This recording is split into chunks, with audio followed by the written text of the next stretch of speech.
Signal gasoline. Let every traffic signal remind you, you do go farther with Signal gasoline. Yes, you do go farther with Signal.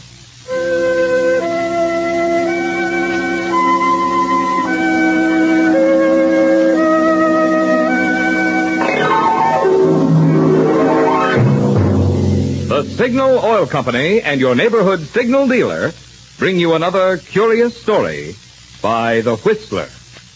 Tonight, The Man Who Bought Death.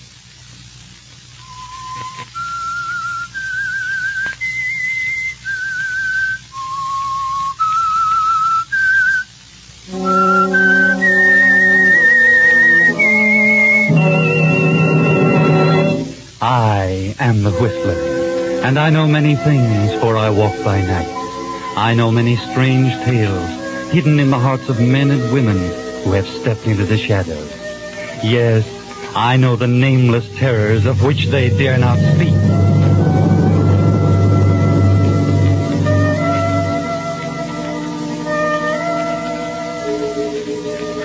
Love makes the world go around, so they say, but it also causes a lot of trouble. Take, for instance, the case of Eddie Ford and Ruth Sprague. They were in love, had been for a long time. Childhood sweethearts and all. The kind of thing that usually brings nothing but happiness and good fortune. But Eddie and Ruthie were born on the wrong side of town. They grew up on 2nd Avenue, and that's not exactly the best environment. Eddie's love for Ruth began to show itself in the wrong way. At 7, he stole an apple for her. At 14, he stole a car to take her for a ride. At 17, he'd spent his first night in jail. And at 22, he is firmly established as a small-time crook about town. But he and Ruthie are still in love, just waiting for him to knock over a big enough score to get married. Meanwhile, Ruth works as a dancer in a cheap nightclub. And sometimes Eddie goes over and sits at a table with her between floor shows.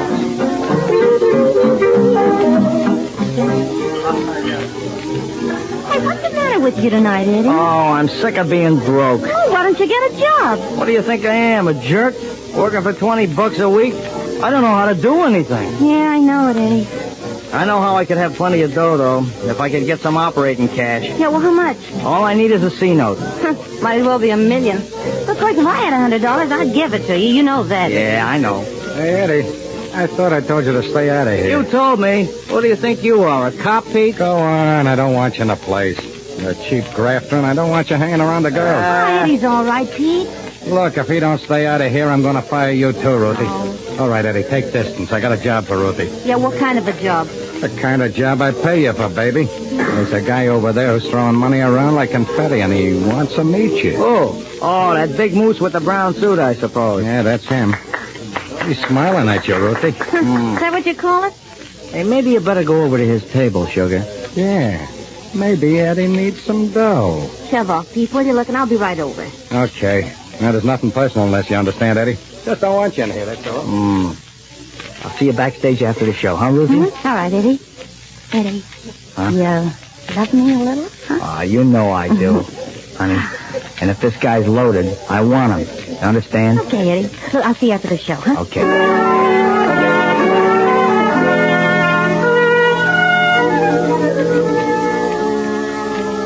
Yes, Eddie and Ruth are in love, but business is business. So Ruthie goes to join the big moose in the brown suit. She walked up to his table, smiled prettily, and said, Hello. Well, hello, baby. Sit down. Build yourself a laugh. Thanks. You're on the town tonight, aren't you? Yeah, and you're going to join me, youngster. Sounds like an interesting way to spend the evening. You know, that bottle looks like champagne. That's funny. That's just what it is. And I bought it for you, lovely. Nothing's too good for Frankie Ferrari's girlfriend. You're in the big league now, sweetheart. You talk a great game. Stick around and watch me play it, baby. I just hit town tonight, and I'm fat with that stuff. Want to help me spend it? Yeah. Yeah, you know, I got a lot of talent that way. Well, what are you doing after the show tonight? Nothing. Well, that is nothing that you're not going to be in on. You're a lippy little dame, aren't you? I like 'em, lippy. I think you and I are going to get along, baby. Keep the next couple of weeks open. You're going to be busy. Well, look, let's talk about that later, huh? Because I got to get backstage. Floor show goes on in a few minutes. Okay. I'll meet you out in front 5 minutes after show's over, okay? 5 minutes? You must dress like a fireman. I don't waste time at anything, Frankie.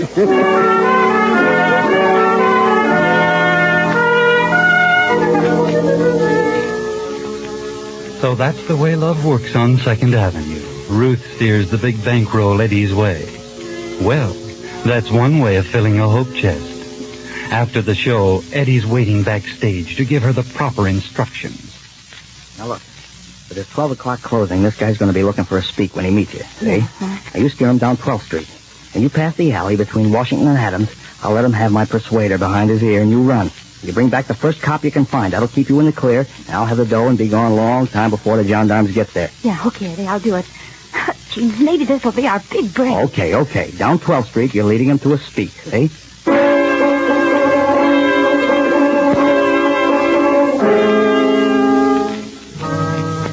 Well, this looks like it might be very interesting, doesn't it, Eddie? You scurry out the back door of the nightclub while Ruthie makes a quick change and meets the amorous Frankie out in front of the club. Well, where do we go from here, Curly Lark? What do you feel in the mood for? Oh, I feel in the mood for fun. Isn't the 12 o'clock closing silly? Oh, that's for the squares, isn't it? Yeah. Hey, don't you know any joints that stay open? Oh, yeah, I know one, but it's pretty expensive. Oh, dough don't mean anything, baby. Where is this joint? It's over on 12th Avenue. Shall we get a cab? No, it's only about 2.5 blocks. All right, so we'll walk. Oh, I love to be out, walking around at this time of night. Not this time of year. Ain't the fresh air just wonderful? I don't know. I never noticed it. Oh, you would notice it if you had to work in a gin mill like I do.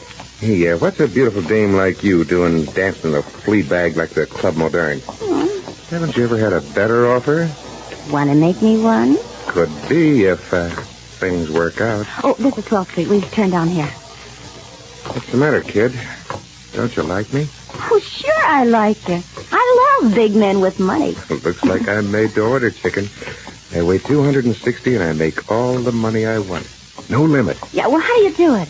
Well, I'm an operator, and that's all the conversation we're going to have on that subject. Hey, this is a nice dark street. How about a kiss? Oh, no, not here. Well, the street's only a block away. Can't you wait till we get there? Okay, baby. I like my dames with spirit. Up to a point. Stick around. You know, Frankie, I wouldn't be at all surprised if you turned out to be the kind of man that I could learn to love. Yeah? Yeah. Well, listen, baby. Eddie. Run, will you? Give me a couple of seconds, then yell for the cops. Yeah, well, Eddie, is he dead? Beat it, go on. Help! Help!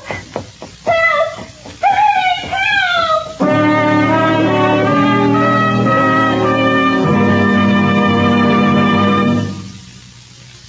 What do those signs mean? Ring around the moon, they say, means rain tomorrow. Rosy sunset said to forecast a fair morning. And that big black circle sign with the yellow letter spelling signal gasoline, well, there's the sign that never fails to mean most miles from your gas coupons.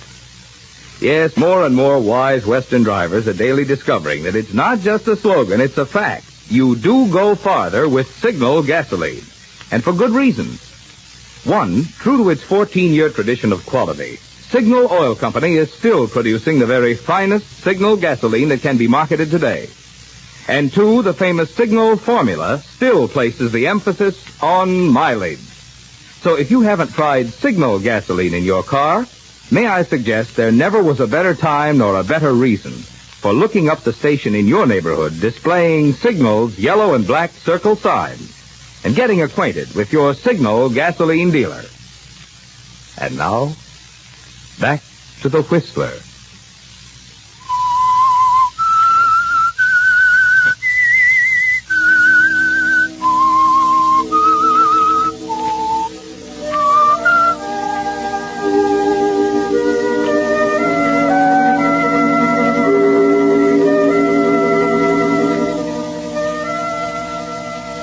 Yes, love on 2nd Avenue can lead to all sorts of things, like the slugging of a big spender in a dark alley. And Ruth carries out her part of the bargain like an old hand at crime. She runs screaming from the scene and brings the cops down in a hurry.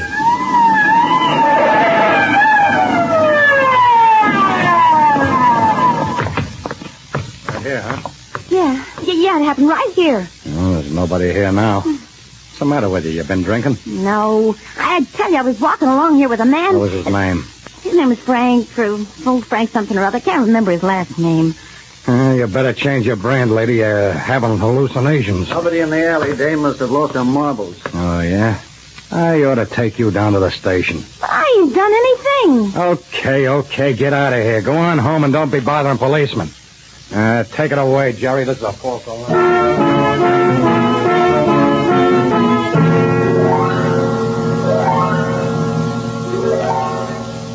That's funny, Ruth.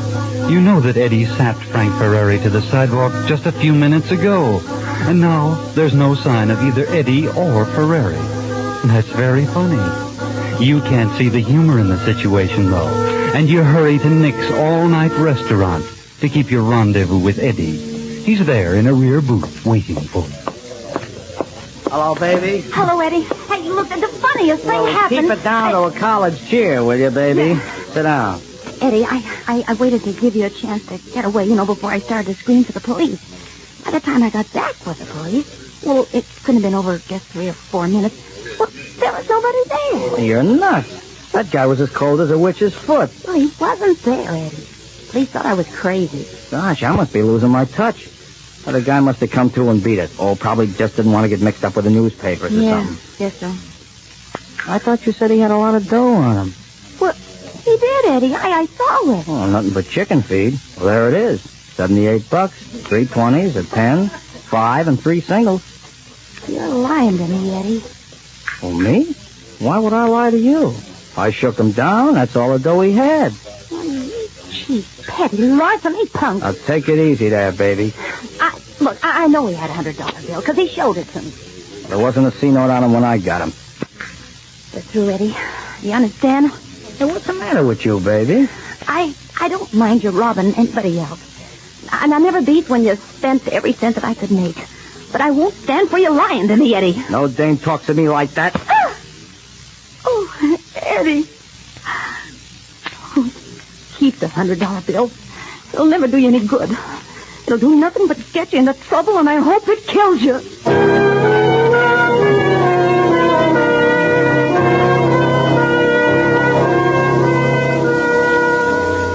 So after all of these years, the love affair between Eddie Ford and Ruthie Sprague hit the rocks.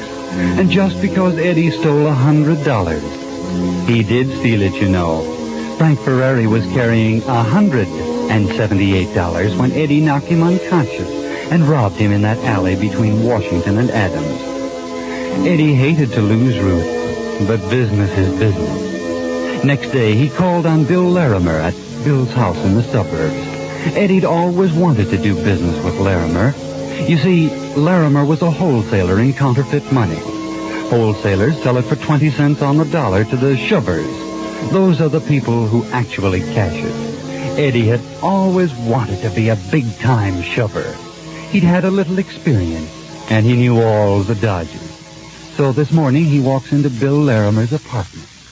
I want to buy $500 worth of 10. Yeah? What are you going to use for money? This C-note? $100 bill, huh? Yep. Where'd you get it? Go on, look it over. It was made by the mint. Yeah. It's good, all right. There's something about a $100 bill. They feel different, Yeah, I like them. You could square a lot of beefs if you got enough of them. You're not kidding. Hey, George. Yeah? How'd you like to print up some hundreds for me? 1, 10, 20, 100. Don't make no difference to me. Come here. Here, take a look at this C-note. Did you make a good plate on it? Yeah, that'd photograph okay. I could swing it. Gee, wouldn't it be a little tough, shoving hundreds? With all the dough there is floating around these days? That'd be duck soup. You push a couple of those a day, Eddie, you'd be in the dough. Yeah.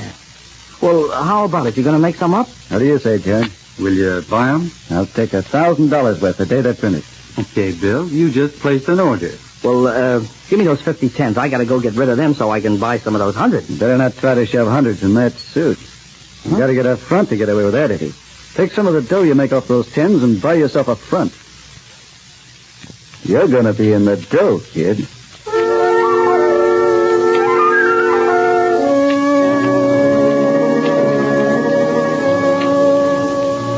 So Eddie took a little trip out of town and spread his phony $10 bill in railway stations, department stores, restaurants, and grocery stores, and was never questioned.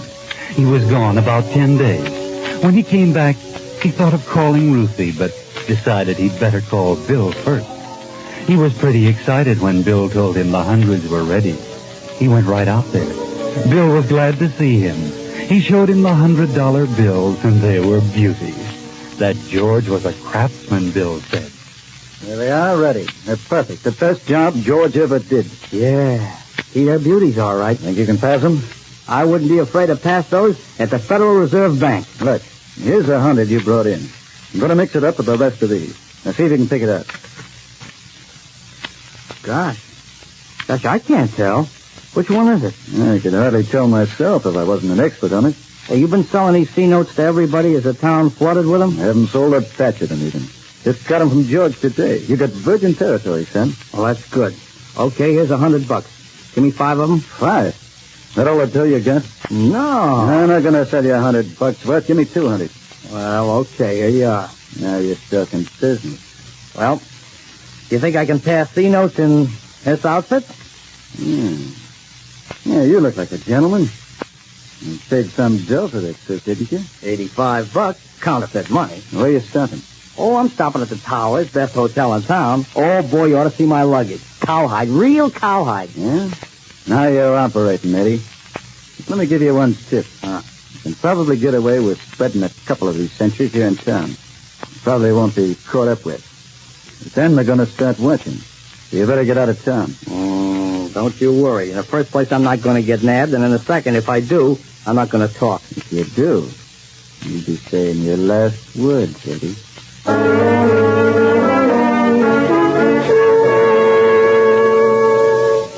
Yes, Eddie, be careful. Now you're in it for keeps. In the big time. A real big shot. So now you decide to call Ruth. You find her at home, too. And you make a date to meet her at the Towers, in the cocktail lounge. You want her to see your new clothes. Want to impress her with the fact that you're living at the best hotel in town. Plenty of money. You can't be blamed for wanting to gloat a little, can you? So Ruthie meets you, and you sit and sip your drink. Well, honey, how about letting bygones be bygones and let's start all over again, huh? Yeah, but that was a dirty trick, so now, wasn't it? You stole that $100 from me. Oh, but you framed the thing so I could get the dough to start operating, didn't you? Yeah, I'd have given you the money, Eddie, but, well, I just don't like the idea of you lying to me. That's what I was mad about. Did you say was mad? You're not mad anymore? No. No, I'm not mad, Eddie. I could never be mad at you. Hey, you want to see something pretty? Yes. Take a gander at this. Well, it's a $100 bill, isn't it? That's right. I'm lousy with them, baby. You know where I got them? No. Well, what you don't know won't hurt you, baby. Look, I know you got to go to rehearsal, but how about me coming up to your place about 5 o'clock? Oh, swell. Why don't you take the night off? I'll tell you what I'm going to do. I'm going to buy some presents for you, and I want you to be there when I bring them. Okay, Eddie. I'll be home at 5. But look, I got to go now. Okay. How about a kiss? Here? In front of all these people? Well, sure. You're uptown now, baby. You can get away with things here that they'd never stand for down where we live. We're in a big time now, honey. For good.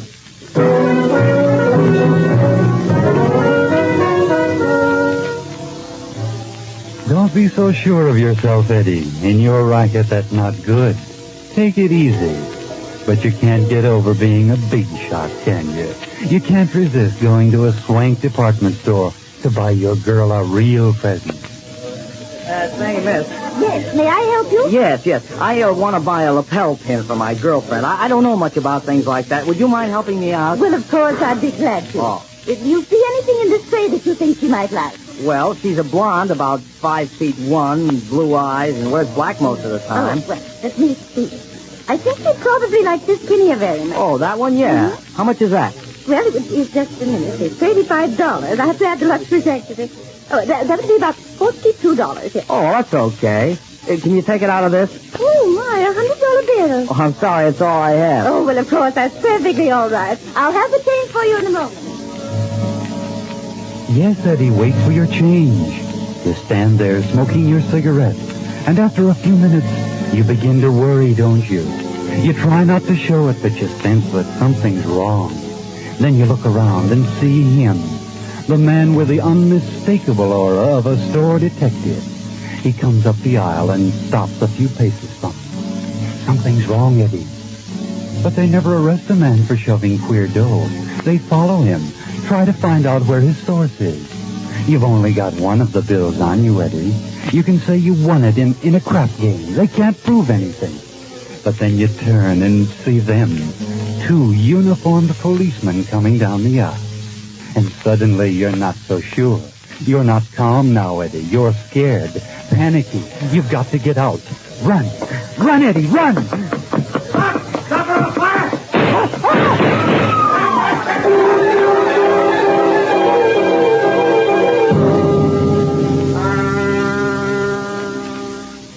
You got away all right, Eddie. But you've got a bullet hole in your shoulder. You switch cabs 5 times and cover your trail. But your handkerchief won't stop up the blood that's pouring from your shoulder. You've got to get attention. And Ruth is waiting for you. You finally get to her little flat. You get out of the cab a block away from it. And wait until the cab pulls away before you start walking. You're tired when you get there. Weak from loss of blood. Eddie? Yeah. Now, let me in. Oh, Eddie, what's happened to you? I don't know. I think the cops in this town are going crazy. Oh, honey, you've been shot. Yeah, they got me through the shoulder. Well, what are you going to do, Eddie? I'm going to stay here till the heat dies down. Well, come on in the bedroom, honey. You got to lie down.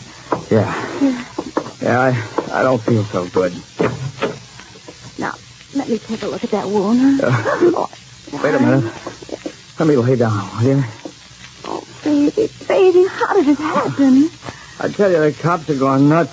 Oh, here, honey, let me put this pillow on your shoulder. Yeah. I think the best thing to do with it, baby, is just to lay still so it stops bleeding. What happened, Eddie? Well, this morning when I got to town, I bought some phony $100 bills. Counterfeits, you know. Have you been shoving queer money? I don't go pure on me. Of course I've been shoving queer money. What do you think? Robbed a bank? Well, then why did they shoot you? I don't know. I don't get it. Even if they knew the bill was queer, they wouldn't send for the riot squad and start shooting up the department store. Oh, Eddie, don't you think we ought to call a doctor? Oh, sure, yeah. That'd be a brainy move. Who's that? Yeah, I don't know. I wasn't expecting that. I better get in that closet and hide. Whoever it is, get rid of him now, will you? Yeah, I will, of course.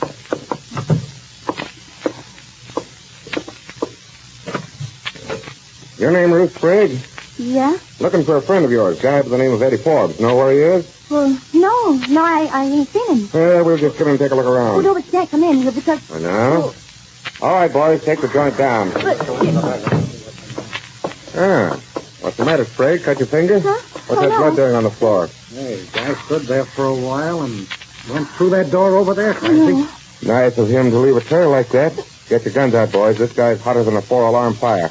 Now, you stay out of the way, Miss Sprague. There's liable to be some fireworks. We're going in after that guy. We're coming in after you, Forbes. When I kick this door in, be standing there with your hands up or we start blasting. Come and get me. Oh, no, Eddie, no. Kick that gun out of his hand, Jordan. Cold meat, Sergeant. Hey, he's trying to say something. You haven't got long to live, Forbes. If you want to say anything, spit it out. What's the matter with you, cops? You crazy? Shooting a guy for having queer dough. What are you talking about? Oh, no. Go on, Sarge. Guy must have been nuts. What was he talking about? Queer dough. Well, that's what you were after him for, wasn't it? Passing counterfeit money. No. Where'd you ever get that idea? We had this guy bracketed for that $250,000 bank robbery in Capital City a couple of weeks ago. He even tried to spend some of the money today. That's how we got on his tail.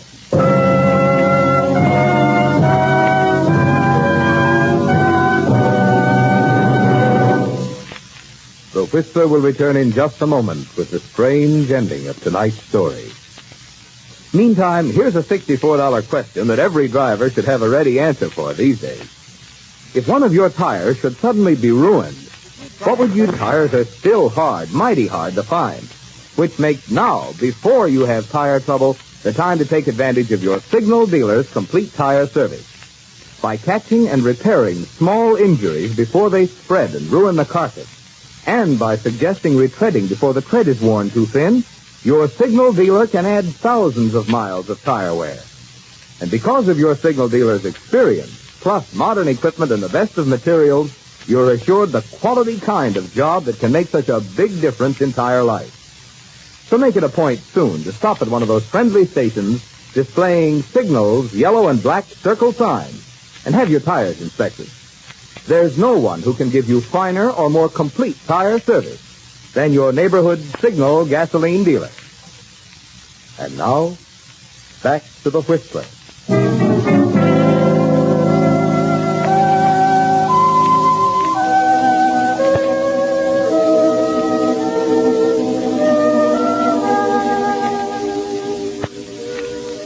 Yes, Eddie Forbes died for his crime. But the police were after him not for passing counterfeit money, the crime for which he was guilty. No, they cornered him for a crime he didn't commit, a crime he didn't even know had been committed. Remember how Eddie got that $100 bill from the heavy spender Ruthie steered his way? The counterfeiters made an engraving of that same bill, printed a few hundred of them, and sold some back to Eddie. But every cashier in the country was watching for the serial number on that bill and on all the counterfeits made from it. The heavy spender had picked it up illegitimately from a bank in Capital City, and Eddie died because he didn't know that. Ruth, her wish came true. Remember when she was sore at Eddie for lying to her? She made the wish that $100 bill he held out on her would cause his death. Yes, wishes do come true sometimes, and love ends up in funny ways.